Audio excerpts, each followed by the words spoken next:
cow's urine every day. I drank, so this was okay. Like I said, there was nothing. नहीं, गाय के इस पे ऐसे हाथ घुमाएंगे तो अपने को सुख अनुभव होगा, उन्हें भी सुख लगेगा, लेकिन जब ऐसे हाथ घुमाते हैं उन्हें थोड़ी सी तकलीफ होती है, लेकिन वो सहन करती हैं। पर जैसे हम इनके ऊपर ऐसे हाथ घुमाते हैं, उल्टे क्रम में हाथ घुमाते हैं, तो हमारा बीपी ठीक होता है। ये अमृत है, ये साइंटिफिक है। मैं कैंसर की पेशेंट, मैंने गौमूत्र से और पंचगव्य से बनी औषधियों से अपने को ठीक किया, अपना कैंसर ठीक किया है। आप कह रही हैं कि गौमूत्र खाने से आपका कैंसर चला गया? हाँ, गौमूत्र और पंचगव्य से बनी औषधि। पंचगव्य का अर्थ है गाय, गौघृत, गौदुग्ध और गौमूत्र, गोबर और दही, ऐसे 5 चीजों को मिलाकर के हम गौ पंचगव्य बनाते हैं। दुनिया में हम लोगों की नाक कटा दी हिंदुस्तान की। मैं अमेरिका में अभी 6 महीने रह के आया हूँ, अभी जून से दिसंबर तक था। लोग हंसते हैं हिंदुस्तान पे कि ये किस तरह के पागल लोग हैं कि किसी को पकड़ के मार डाला कि ये गाय काट रहा था, किसी को कुछ इस तरह से ब्लिंचिंग कर रहे हैं, पागलपन किए जा रहे हैं। 4 साल से पागलपन हुआ है इस मुल्क में। मैंने तो देखी साफ साफ कह दिया, मैं साइंटिफिक आदमी हूँ, मैं गाय को माता नहीं मानता हूँ। जैसे घोड़ा है या कुत्ता है वैसे गाय है। मैंने सवाल किया, वो कहते हैं कि वो मुझे दुबई से जानते हैं माशाल्लाह, और कई सालों से मेरे तकरीर सुन रहे हैं। अच्छे लोग हैं, सच बोलते हैं, झूठ नहीं बोलते खाते, लेकिन एक उनको मुसलमानों के बारे में एक चीज जो खटकती है कि मुसलमान गाय का गोश्त क्यों खाते, वो उनका सवाल है। मैं पहले बोलना चाहता हूं भाई साहब आनंद जी कि एक मुसलमान अच्छा मुसलमान रह सकता है 100% शाकाहारी होने के बाद भी। A Muslim can be a good Muslim even by being a pure vegetarian. शुद्ध शाकाहारी होने के बाद भी एक मुसलमान 100% अच्छा मुसलमान रह सकता है। लेकिन क्योंकि अल्लाह सुब्हानहू व तआला हमारा रब, हमारा खालिक, कुरान मजीद में अल्लाह ताला फरमाते हैं, सूरह माइदा में सूरा नंबर 5 आयत नंबर 1 में अल्लाह ताला फरमाते, उन 4 पायों जानवरों का गोश्त खा सकते हैं जिनकी हमने इजाजत दी है। अल्लाह ताला फरमाते सूरह नहल में सूरा नंबर 16 आयत नंबर 5 में कि आप कैटल का गोश्त खा सकते हैं। कुरान में जिक्र आता है सूरह मोमिनून में सूरा नंबर 23 आयत नंबर 21 में कि आप कैटल में से आपको मिलता है दूध, उनमें से मिलती है आपको गर्मी, और आप इनका गोश्त खा सकते हैं। तो जब अल्लाह सुब्हानहू व तआला हमारा खालिक, हमारा मालिक कहता है कि आप गोश्त खा सकते, तो क्यों हमें नहीं खाना चाहिए? मैं आपको कोशिश करूंगा बताने के लिए कि आज की साइंस ये कहती है कि हमारे जिस्म में हमको प्रोटीन की जरूरत है, कम से कम 23 एमिनो एसिड की जरूरत है। यही 23 में से 8 एमिनो एसिड हमारे जिस्म में नहीं बनते। उसके लिए फर्ज है कि ये हमारे खाने में हमें ये एमिनो एसिड मिलना चाहिए। कोई भी शाकाहारी, कोई भी भाजी पाला नहीं है जिसमें आटों के आटो एमिनो एसिड मौजूद है। फ्लैश में, गोश्त में आटो एमिनो एसिड मौजूद है। इसे साइंस कहती है कंप्लीट प्रोटीन, कंप्लीट फूड। आज साइंस ये कहती है कि फ्लैश फूड में, गोश्त में प्रोटीन है, नियासिन है, विटामिन B1 है, इससे सेहत अच्छी बनती है। और आज आप देखेंगे जो जानवर जो शाकाहारी होते हैं, जो सिर्फ भाजी पाला खाते हैं, भेड़, बकरी, गाय, आप देखेंगे इन जानवरों के दांत इनके चपटे हैं, उनके पास हर्बीवोरस सेट ऑफ टीथ है। ये सिर्फ भाजी पाला खाते, गोश्त खा ही नहीं सकते। जब आप देखेंगे मांसाहारी जानवर के दांत, शेर बब्बर, चीता, उनके नोकीली दांत होते हैं। ये सिर्फ गोश्त खाते हैं, भाजी पाला खा ही नहीं सकते। जब आप अपने दांत आईने में देखेंगे तो भगवान ने, ईश्वर ने, हमारे खालिक ने हमें दोनों दांत दिया है, चपटे दांत भी दिया है और नोकीले दांत भी दिया है। अगर हमारा ईश्वर चाहता था कि हम सिर्फ भाजी पाला खाए तो ये नोकीले दांत क्यों दिया? गोश्त खाने के लिए। आज की साइंस कहती है कि जो डाइजेस्टिव सिस्टम है हर्बीवोरस एनिमल का, गाय, भेड़, बकरी के, वो सिर्फ भाजी पाला डाइजेस्ट कर सकते, गोश्त को डाइजेस्ट कर ही नहीं सकते। जो डाइजेस्टिव सिस्टम कार्निवोरस एनिमल का है, चीता, शेर, शेर बब्बर, ये सिर्फ गोश्त डाइजेस्ट कर सकते हैं, भाजीपाला नहीं।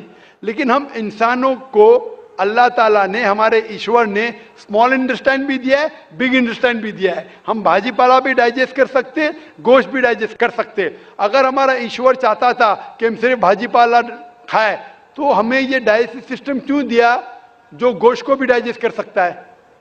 तो साइंटिफिकली हमारा जिस्म हमारे ईश्वर ने ऐसा बनाया है कि हम भाजीपाला भी खा सकते हैं, गोश्त भी खा सकते हैं। और बहुत लोगों को गलत फहमी है कि हिंदू मजहब में गोश्त खाने की ममानियत है। भाई आप हिंदू है ना? आपके नाम से लगता है आप हिंदू है। हिंदू है ना सर? जी हिंदू ही है। आप हिंदू है ना? हाँ बिल्कुल सही, आपके नाम से लग रहा है आनंद आपका नाम है, आप हिंदू है। आपको गलतफहमी होंगी कि हिंदू मजहब में गोश्त खाना हराम है।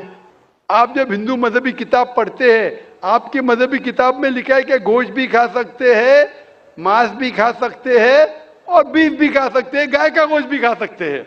आप जब पढ़ेंगे मनुस्मृति चैप्टर नंबर 5 अध्याय नंबर 5 श्लोका नंबर 30 में लिखा है कि अगर खाने वाले जानवर, अगर खाने वाले मखलूक उस चीज को खाती है जो खाने वाले जानवर है, तो आप कोई गुनाह नहीं कर रहे, क्योंकि ईश्वर ने कुछ मखलूक को बनाया है खाने के लिए और कुछ मखलूक को खा जाने के लिए। Some to eat and some to be eaten. तो अगर आप खाने वाले जानवर खाते हैं तो गुनाह नहीं कर रहे। लिखा है मनुस्मृति में अध्याय नंबर 5 श्लोका नंबर 31 में कि अगर आप पूजा के लिए जानवर को कत्ल करते हैं तो कोई गुनाह नहीं करते। लिखा है मनुस्मृति में अध्याय नंबर 5 श्लोकान नंबर 39 और 40 में कि ईश्वर ने कुछ जानवर को बनाया है पूजा के लिए, सैक्रिफाइस के लिए। तो killing in sacrifice is not killing. तो कत्ल करना पूजा में कत्ल नहीं है। तो मनुस्मृति के मुताबिक आप गोश्त खा सकते हैं। फिर आप जब मुताला करेंगे महाभारत का, महाभारत में अनुशासन पर्व में अध्याय नंबर 88 में युधिष्ठिर, पांडव के 5 भाई थे, आपने युधिष्ठिर का नाम तो सुना होगा। युधिष्ठिर जो पांडव के 5 भाई थे, युधिष्ठिर पांडव में सबसे बड़ा भाई था। वो पूछता है भीष्म से कि हम यज्ञ में, पूजा में क्या खाना दे ताकि हमारे परदादा खुश होंगे। तो भीष्म कहता है अगर हम यज्ञ में, पूजा में चावल, बार्ली, सेब, भाजीपाला देंगे तो हमारे परदादा 1 महीने के लिए संतुष्ट रहेंगे।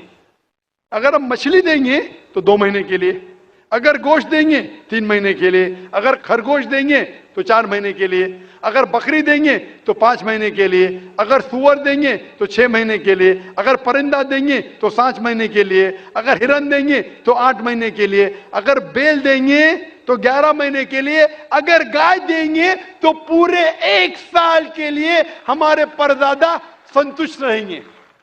1 साल। क्या दूध की बात कर रहे हैं सर? आप बफेलो देंगे, बफेलो तो 12 साल के लिए, अगर राइनोसरस देंगे या रेड मीट, लाल गोश्त, तो हमारे परदादा हमेशा के लिए संतुष्ट रहेंगे। पूरा मेन्यू है महाभारत में, हिंदू किताब में पूरा मेन्यू है। क्या चाहते हैं? भाजीपाला, मछली, गोश्त, खरगोश, हिरन, बीफ, बड़े का छोटे का सब है। आप अगर वेद पढ़ेंगे, वेद में भी लिखा है कि संत और साधु गोश्त खाते थे, गाय का गोश्त भी खाते थे। फिर आप क्यों कहते हैं कि गोश्त खाना हराम है? क्योंकि बहुत से हिंदू लोग बाकी मजाहिब से प्रसन्न हुए। मजहब से प्रसन्न होने के बाद कुछ मजहब मानते अहिंसा में, और वो समझते हैं कि जानवर को कत्ल करना गुनाह है। क्यों? क्योंकि जानवर में जान है, भाजीपाला में जान नहीं है, पेड़ पौधों में जान नहीं, इसलिए भाजीपाला खाना गलत नहीं है, लेकिन जानवर खाना गलत है। आज साइंस तरक्की कर चुका है और हम जानते हैं कि पेड़ पौधों में भी जान है। तो उनकी लॉजिक जरा बदल गई। हाँ हाँ जाकिर भाई, हम जानते हैं पेड़ पौधों में जान है, लेकिन पेड़ पौधे उनको दर्द का एहसास नहीं है, उन्हें दर्द नहीं होता। पेड़ पौधों को दर्द नहीं होता है और जानवर को दर्द होता है, इसीलिए जानवर खाना बड़ा गुनाह है, पेड़ पौधे खाना कम गुनाह है। आज साइंस फिर से तरक्की कर चुका है।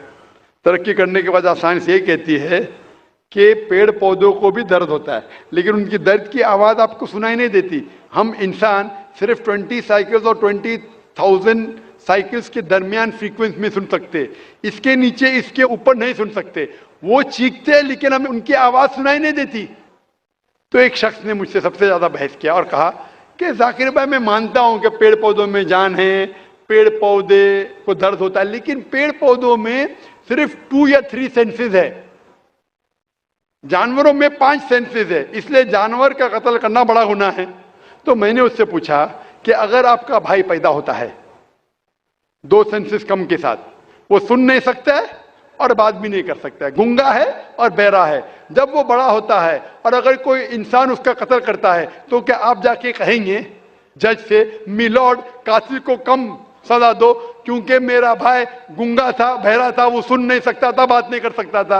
आप तो कहेंगे कातिल को डबल पनिशमेंट दो, मेरा भाई तो मासूम था, ना सुन सकता था ना बात कर सकता था। इस्लाम में 2 सेंसेस लेस और 2 सेंसेस मोर नहीं। इस्लाम में अल्लाह ताला फरमाते सूरह बकरा में सूरह नंबर 2 आयत नंबर 168 में 168 में, eat of the good things which Allah has provided you, जो अच्छी चीज आपको आपके अल्लाह ने दी है उसको आप खा सकते हैं।